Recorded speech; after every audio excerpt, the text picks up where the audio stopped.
Assalamu alaikum everyone. I hope you all are doing well. Myself, Dr. Mahanur Altaf. I am the CEO of Al Noor Medical Sector. Currently, I am working at Social Security Hospital and I have 4 years experience from Lahore General Hospital and also from different hospitals of Lahore. So OPD course series 2 जो है हम start करने जा रहे हैं। अल्हम्दुलिल्लाह हमें OPD course जो हमारा सीरीज़ 1 है उसका बहुत अच्छा रिस्पॉन्स मिला। On the demand of students हमने सीरीज़ 2 स्टार्ट की है। होपफुली ये सीरीज़ भी आपके लिए बहुत ज़्यादा इंफॉर्मेटिव रहेगी। हमने जो ओपीडी कोर्स सीरीज़ 2 के अंदर जो है टॉपिक्स को कवर करना है उसमें हमारे पास है unknown fever, acute diarrhoea, meningitis, chronic cough, and hemorrhoids. And inshallah, today we will discuss about the unknown fever. So, Bismillahirrahmanirrahim, we will start our today's lecture. Fever की बात की जाए तो हमेशा हमारे माइंड में आता है कि फीवर एक सिम्टम है, ये एक डिजीज नहीं है। जब भी फीवर होता है पर्सन को, it can show that something going on in the body, कि कोई ना कोई इन्फेक्शन जो है बॉडी के अंदर हुआ है। अब फीवर ऑफ अननोन ओरिजिन की बात की जाए तो इसके कुछ करेक्टरिस्टिक्स होते हैं। अगर तो पर्सन का पेशेंट का फीवर जो है 101 डिग्री फ़ारेनहाइट या 38.3 डिग्री सेंटीग्रेड तक या उससे हाई है और ड्यूरेशन उसका 3 वीक्स और उससे ज़्यादा है, तो उसे हम fever of unknown origin consider करते हैं। डिस्पाइट डूइंग इन्वेस्टिगेशंस हमें क्लियर एटियोलॉजिकल फैक्टर्स का पता नहीं चल पाता। उसकी क्या रीज़न होती है, ये एक बहुत इंपॉर्टेंट पॉइंट है कि समटाइम्स हमें कॉमन डिजीज़ जो है वो atypical sign and symptoms show कर रही होती हैं, जिसकी वजह से हम डायग्नोस नहीं कर पाते हैं। और समटाइम्स ऐसा होता है कि हमारे पास रियल डिजीज़ जो हैं वो साइन एंड सिम्टम्स को शो कर रही होती हैं कॉमन। हमें डिज़ीज़ का नॉलेज होना बहुत ज़्यादा ज़रूरी है। हमें बैकग्राउंड नॉलेज होना ज़रूरी है कि ये लाइक हमारे पास टाइफाइड है या मलेरिया है, इसकी ये क्लिनिकल मैनिफेस्टेशंस होती हैं। अगर atypical sign and symptoms show होंगे तो ये हमारे पास साइन एंड सिम्टम्स शो होंगे। अपार्ट फ्रॉम दिस इसके हम लैब टेस्ट इन्वेस्टिगेशंस करवाएंगे, रेडियोग्राफिक इमेजिंग टेस्ट करवाएंगे। वो हम आहिस्ता आहिस्ता आगे सारे डिस्कस करेंगे इंशाल्लाह। नेक्स्ट हमने जो है फीवर ऑफ अननोन ओरिजिन को 4 कैटेगरीज के अंदर जो है वो डिवाइड कर दिया है। इसके 4 मेन कॉजेज हैं। इन्फेक्शंस हो सकता है, नॉन इन्फेक्शियस इन्फ्लामेटरी डिजीज, ये हमारे पास ऑटो इम्यून डिजीजेज होती हैं। मलेग्नेंसी, मलेग्नेंसी क्या है, कोई ट्यूमर है बॉडी के अंदर, नियोप्लाज्मा है और वो हिडन है, वो भी कोज हो सकता है फीवर का। मेसेलिनियस डिजीजेस भी हो सकती हैं। अब हमारे पास कौन से ऐसे इन्फेक्शंस हैं जो फीवर कोज कर सकते हैं और atypical sign and symptoms show करते हैं। अब ये हमारे पास जो डिजीज है दिखने में तो बहुत कॉमन है कि हमने सुना हुआ मलेरिया होता है, टाइफाइड होता है और हम इसका पेशेंट को है ट्रीटमेंट देते हैं और पेशेंट रिकवर कर जाता है। बट इन केसेस में फीवर ऑफ अननोन ओरिजिन के में क्या होता है, एटिपिकल सिम्टम्स शो होते हैं और पेशेंट को जब उस डिजीज़ के अकॉर्डिंग जो है ट्रीटमेंट नहीं मिल पाता तो पेशेंट जो है for a long period of time से फीवर के साथ सफ़र कर रहा होता है। हमारे लिए डायग्नोसिस बनाना बहुत ज़्यादा ज़रूरी है। जब हमारा डायग्नोस एक्यूरेट होगा तो हम उस डिज़ीज़ के अकॉर्डिंग ही पेशेंट को ट्रीटमेंट देंगे, मेडिकेशन देंगे, तो आप देखेंगे पेशेंट जो है वो जल्दी रिकवर करेगा। अब हमारे पास ये जो इन्फेक्शंस की वजह से होता है तो वो 11 से 55% होता है। टीबी, अब टीबी हमारे पास क्या है, ट्यूबरकुलोसिस। ट्यूबरकुलोसिस जो है ये बैक्टीरियल इन्फेक्शन है जो कि माइकोबैक्टीरियम ट्यूबरकुलोसिस जो है हमारे लंग्स को इफ़ेक्ट करता है। बट ये हमारे लंग्स को इन्फेक्ट करने के साथ साथ it can also effect the spine, brain, back, kidney वगैरह को भी ये डैमेज कर सकता है। इवन समटाइम्स जो माइकोबैक्टीरियम है वो हमारी ब्लड स्ट्रीम के अंदर चला जाता है, उसकी वजह से और पेशेंट को कॉम्प्लिकेशंस फेस करनी पड़ती हैं, उसे हम कहते हैं माइलरी ट्यूबरकुलोसिस। नेक्स्ट आता है मलेरिया। मलेरिया जो है ये मॉस्किटो की वजह से होता है। टाइफाइड आ जाता है। टाइफाइड जो हमारे पास कोज करता है वो हमारे पास है सल्मोनेला टाइफाइड। ये हमारे पास पर्सन टू पर्सन जो है ट्रांसफ़र करता है। वो लोग जो कांटेक्ट में आते हैं कंटामिनेटेड फूड के साथ या ड्रिंक करते हैं कंटामिनेटेड फीसिस वाला फूड ले लेते हैं, उनमें जो है टाइफाइड के चांसेस ज़्यादा होते हैं। फॉर एग्जांपल हम कोई बाहर से जो बाहर खाना होता है जिनमें हाइजीन का ख्याल नहीं रखा जाता है, रेहड़ी वाले जो होते हैं उनसे लेके खाना खा लेते हैं, तो हो सकता है कि उनके हैंड के ऊपर फीसिस वगैरह लगी हो। सो मोस्टली जो है ये फीसिस से ही सल्मोनेला टाइफाइड होता है और ये पर्सन के अंदर जो है जाता है और टाइफाइड कोज करता है।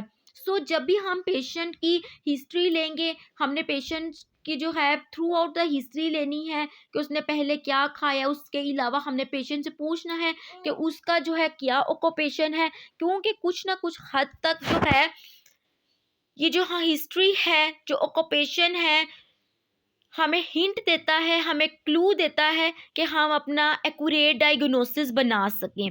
नेक्स्ट आ जाता है इन्फेक्टिव एंडोकार्डाइटिस। हार्ट की लेयर में इन्फेक्शन हो गया है। Urinary track infection.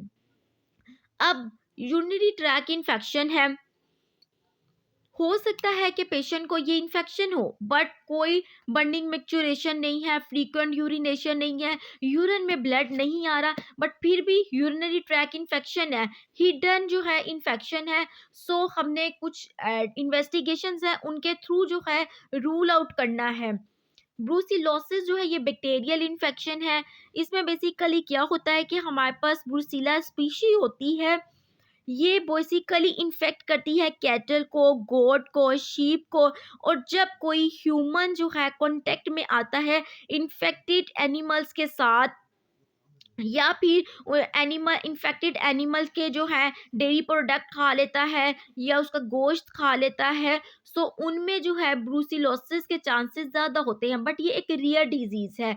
लेप्टोस्पाइरोसिस ये भी एक रियर डिजीज़ है, ये भी बैक्टीरियल इन्फेक्शन की वजह से होती है। नेक्स्ट हमारे पास आ जाता है एब्सेस। एब्सेस क्या है कि फ्लूइड बिल्डअप हो गया है इनसाइड द बॉडी और आउटसाइड द बॉडी भी हो सकता है। पस जो है बिल्डअप हो जाती है। अब इनसाइड द बॉडी कैसे हो सकती है कि पेशेंट को कोई टूथ का इन्फेक्शन हो गया था, इसके अलावा ईयर का इन्फेक्शन हो गया था, उसको ट्रीट नहीं किया गया टाइमली, तो वो जो इन्फेक्शन है वो ब्रेन तक भी जा सकता है, ब्रेन एब्सेस हो सकता है। नेक्स्ट हमारे पास आती है नॉन इन्फेक्शियस इन्फ्लामेटरी डिजीजेस। ये 12 to 34% आपको इसके केसेस देखने को मिलेंगे। ये हमारे पास बेसिकली ऑटो इम्यून डिजीजेस है, जो कि हमारा इम्यून सिस्टम जो है हमारी बॉडी के हेल्दी सेल्स को डिस्ट्रॉय करना स्टार्ट कर देता है। इसमें हमारे पास स्टिल्स डिजीज आती है। स्टिल्स डिजीज क्या है? बेसिकली ये जुवेनाइल और आइडियोपैथिक आर्थराइटिस है, रेयर सिस्टेमिक इन्फ्लेमेटरी डिसऑर्डर है, ऑटो इम्यून डिजीज है। वेस्कुलाइटिस ब्लड वेसल्स के अंदर इन्फ्लेमेशन हो जाती है, वो थिकन हो जाती है और एनोरिज्म भी हो सकता है। अब ये फॉर एग्जांपल एनोरिज्म क्या, ये हमारे पास ब्लड वेसल है, पीछे से ब्लड आ रहा है और यहाँ से फॉर एग्जांपल वेसल वीक है, अब प्रेशर के साथ ब्लड आया, ये वीकन एरिया था और इसने ब्लड यहाँ से टच हुआ और यहाँ पर एनोरिज्म बल्ज लाइक बन जाएगा और वेसल जो है बाहर की तरफ निकल जाएगी, इसे हम एनोरिज्म कहते हैं। नेक्स्ट आ जाता है सिस्टेमिक लूपस एरिथमेटोसिस, ये भी ऑटो इम्यून डिजीज है। नेक्स्ट हमारे पास आ जाता है मैलिग्नेंसी। मैलिग्नेंसी क्या है? कोई कैंसर ट्यूमर हो सकता है। 70-35% केसेस इसके मिलते हैं। लाइफोमा में हमारे पास Hodgkin and non Hodgkin lymphoma आता है, leukaemia, renal cell carcinoma, kidney का कोई कैंसर है, मल्टीपल माइनोमा, आर्टीरियल मैक्सोमा। आर्टीरियल मैक्सोमा में क्या है कि हमारे पास हार्ट है, कि हमारा ये हार्ट फॉर एग्जांपल है, इसके 4 चैम्बर्स होते हैं और जो अपर चैम्बर्स हैं ये एट्रिया है, इधर जो है ट्यूमर बन जाता है। क्लोनिक एजिनोकार्सिनोमा, ये भी हमारे पास बहुत कॉमन कैंसर है, कोलोन का कैंसर है, लार्ज इंटेस्टाइन का जिसे हम कैंसर कहते हैं, रेक्टम का, ये भी कॉज हो सकता है। कि आपको पता है कि जब भी कैंसर होता है फीवर लाजमी होता है, इसके अलावा जो है वेट लॉस जो है बहुत तेजी के साथ होता है। नेक्स्ट हमारे पास आ जाती है मिसलेनियस डिजीजेस। ये आपको 5 to 10% इसके केसेस देखने को मिलेंगे। एसेप्टिक मेनिंजाइटिस, मेनिंजाइटिस जिसे हम गर्दन तोड़ बुखार कहते हैं, इंशाल्लाह हम अपने नेक्स्ट लेक्चर में मेनिंजाइटिस को डिस्कस करेंगे। Sweet syndrome, ulcerative colitis, Hashimoto's encephalopathy. अब हाशिमोटोस इंसेफेलोपैथी जो है ना ब्रेन का डिसऑर्डर है, जिसमें क्या होता है बेसिकली मेंटल स्टेटस जो है वो ऑल्टर हो जाता है, हेलोसिनेशंस होती हैं, डिल्यूजन्स होती हैं। अब हमारे पास जो स्वीट सिंड्रोम है ना, ये बेसिकली इसको हम एक्यूट फेब्राइल न्यूट्रोफिलिक डर्मेटोसिस कहते हैं। ये रेयर डिसऑर्डर है, इसमें बॉडी के ऊपर टेंडन प्लैक्स और निड्यूल्स बन जाते हैं। नेक्स्ट हमारे पास आ जाते हैं health care associated fever of unknown reason. Drug fever, drug fever sometimes ऐसा होता है कि जो हम मेडिकेशंस यूज कर रहे हैं उनकी वजह से फीवर होता है। इंट्रावेस्कुलर रिलेटेड इन्फेक्शन, कोई पर्सन है उसने हॉस्पिटल को विजिट किया, किसी और डिजीज से रिलेटेड पेशेंट जो है हॉस्पिटल गया, बट इंट्रावेस्कुलर रिलेटेड इन्फेक्शन हो गया, आईवी लगाएगी, कैथेटर वगैरह यूज किया गया, वो इन्फेक्टेड था, पेशेंट को इन्फेक्शन होगा, उसकी वजह से भी फीवर हो सकता है। Inflammatory response to surgery. Next आती है immunodeficiency associated fever of unknown origin. इसमें हमारे पास डिफरेंट फंगल इन्फेक्शंस आ जाते हैं, candidiasis, aspergillosis, cytomegalovirus infection, HIV associated infections. ये तो हो गया कि कौन कौन से कॉजेज हैं जिनकी वजह से फीवर ऑफ अननोन ओरिजिन हो सकता है। अब हमारा मेन स्टेप है डायग्नोसिस। हमने रूल आउट करना है कि जो फीवर है वो किस वजह से हो रहा है। उसके लिए आपने जो है डिटेल पेशेंट की हिस्ट्री लेनी है, कंप्लीट हिस्ट्री लेना बहुत ज़्यादा ज़रूरी है। क्लिनिकल एग्जामिनेशन करनी है, पेशेंट की हेड टू टो जो है एग्जामिनेशन करनी है।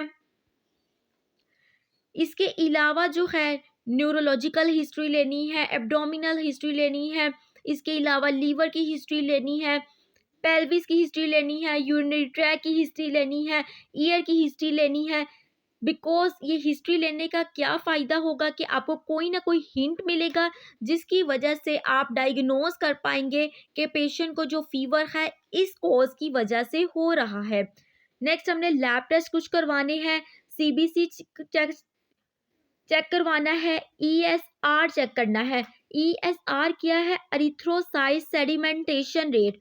ऑलवेज रिमेंबर डैट कि जब भी बॉडी के अंदर इन्फेक्शन होता है तो ईएसआर रेट जो है वो इंक्रीज कर जाता है।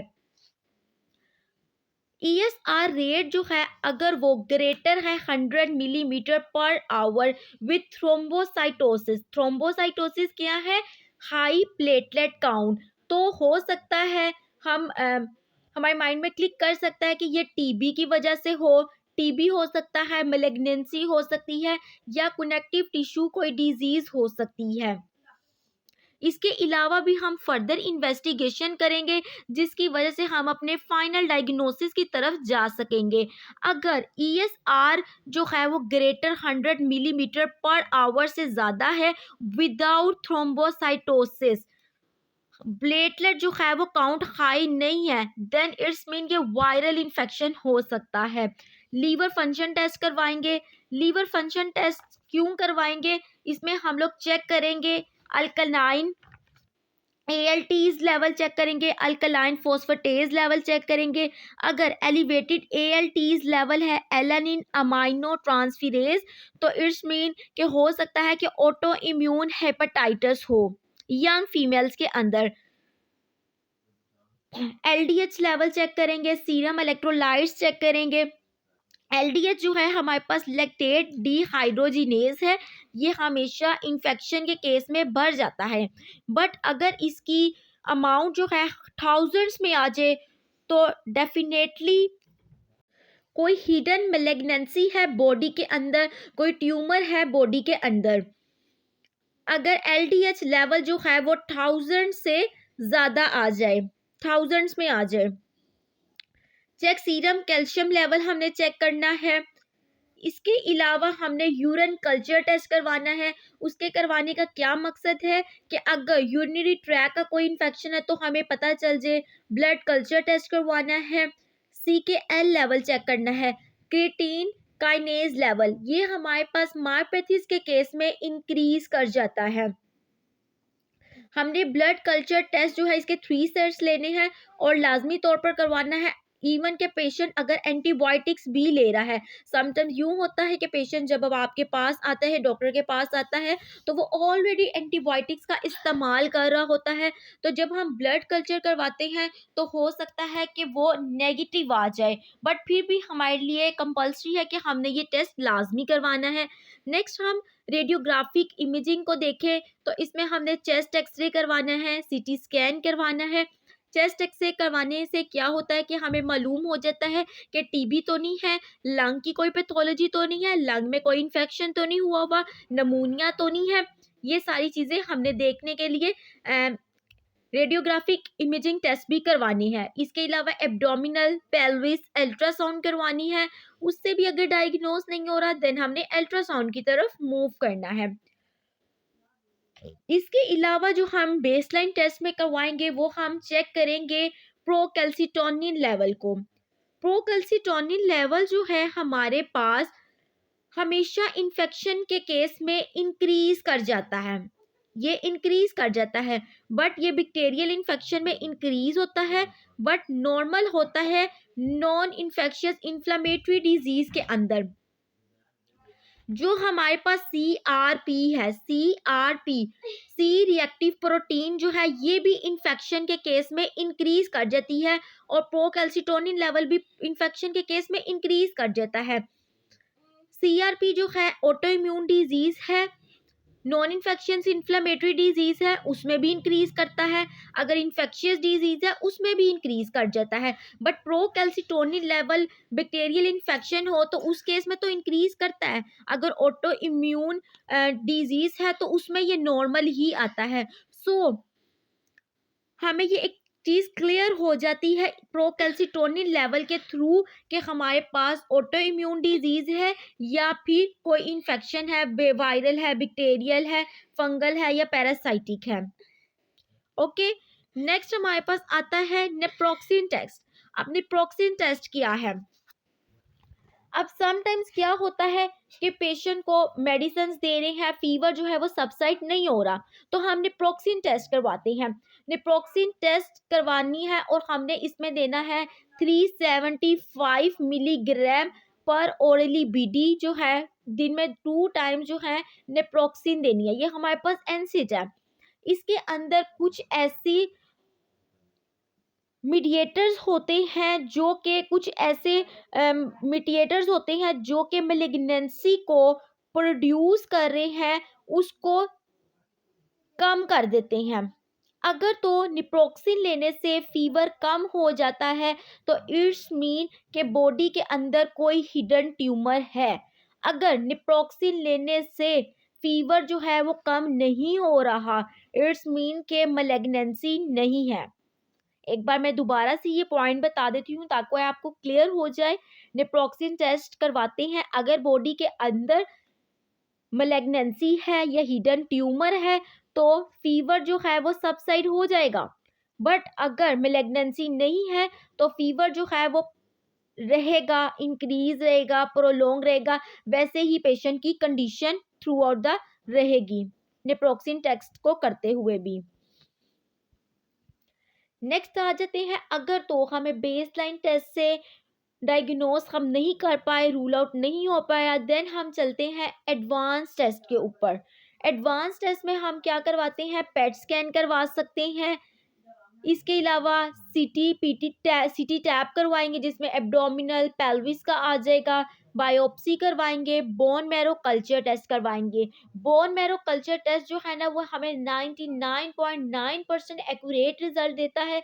ये हमारा एग्जाम पॉइंट ऑफ व्यू से भी इम्पोर्टेंट क्वेश्चन है कि पेशेंट इवन एंटीबायोटिक जितनी मर्जी ले ले, अब ब्लड कल्चर में हो सकता है कि वो इन्फेक्शन जो है वो नेगेटिव आ जाए, बट अगर तो इन्फेक्शन है, पेशेंट ने एंटीबायोटिक्स ले ली हैं, अगर बोन कल्चर करते हैं तो वो फिर भी पॉजिटिव आ जाता है, बट ये मोस्टली नहीं करवाया जाता। ये कि एक्सपेंसिव है, एडवांस टेस्ट जो है वो सारे एक्सपेंसिव है और ये हायर सेटिंग्स में ही करवाए जाते हैं। सो सबसे पहले हम बेसलाइन टेस्ट की तरफ मूव करते हैं, लैब टेस्ट करवाते हैं। अगर तो हमें कोई रूल आउट नहीं कर पा रहे, देन हम एडवांस टेस्ट की तरफ मूव करते हैं।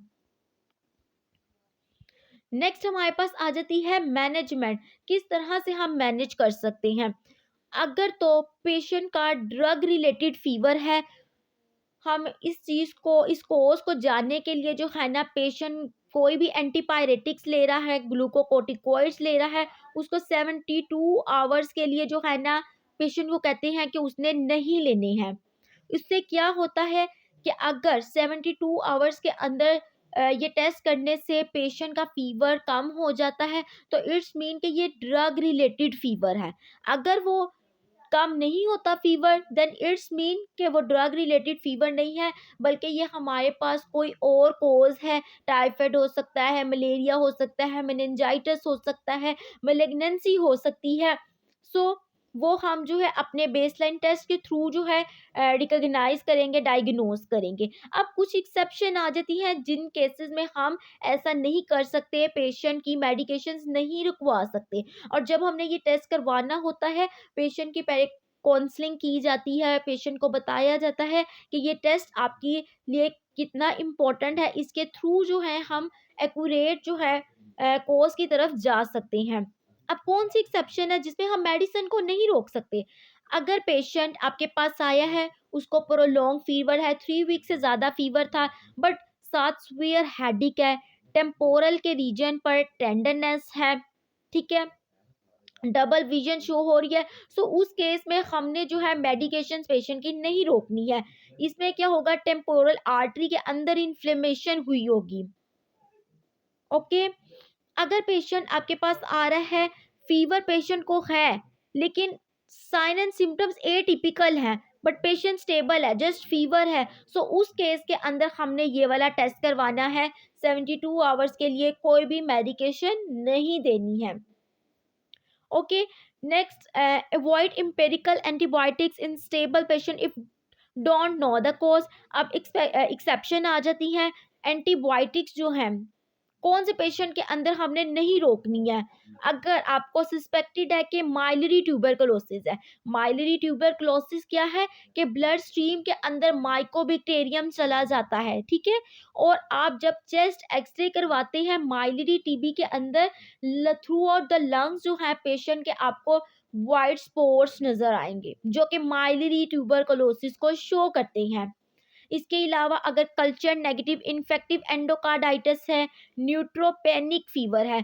न्यूट्रोपेनिक फीवर कौन सा फीवर होता है हमारे पास, अगर न्यूट्रोफिल की अमाउंट जो है वो 500 से कम है, न्यूट्रोफिल की अमाउंट जो है वो हमारे पास क्या है, 500 से लेस है, और साथ फीवर है, तो आपको पता है कि न्यूट्रोफिल हमारे वाइट ब्लड सेल्स की टाइप है, और वाइट ब्लड सेल्स क्या है, हमारी बॉडी में वो सेल्स हैं जो कि किसी भी इंफेक्शन के अगेंस्ट लड़ते हैं।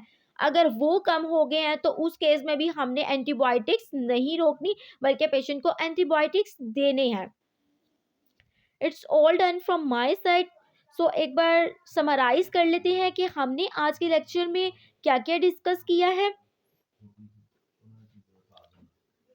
फीवर ऑफ अननोन ओरिजिन के हम लोगों ने कॉजेज देखे हैं कि हमारे पास 101 डिग्री फ़ारेनहाइट से ज़्यादा फीवर होता है या 101 तक ही होता है, 3 वीक से ज़्यादा फीवर होता है फीवर ऑफ अननोन ओरिजिन में। नेक्स्ट हमने कॉजेज देखे, इसकी 4 मेन कैटेगरीज है हमारे पास, infection, auto immune diseases, malignancy, miscellaneous diseases आ जाती हैं। नेक्स्ट हमने डिस्कस किया कि ये इन्फेक्शंस कौन कौन से हो सकते हैं, ऑटो इम्यून डिजीज़ कौन सी हो सकती हैं, मेलिग्नेंसी जो है हमारे पास कौन कौन सी टाइप्स हैं इसकी, मिसलेनियस डिजीज़ कौन कौन सी हैं। नेक्स्ट हमने डायग्नोसिस देखा कि हमने कौन कौन से लैब टेस्ट करवाने हैं, एक्सरे करवाने हैं, रेडियोग्राफिक इमेजिंग टेस्ट करवाने हैं, हमारे पास प्रोलैक्टिन लेवल जो है वो किस चीज़ को शो कर रहा है, इस चीज़ को हमने देखा।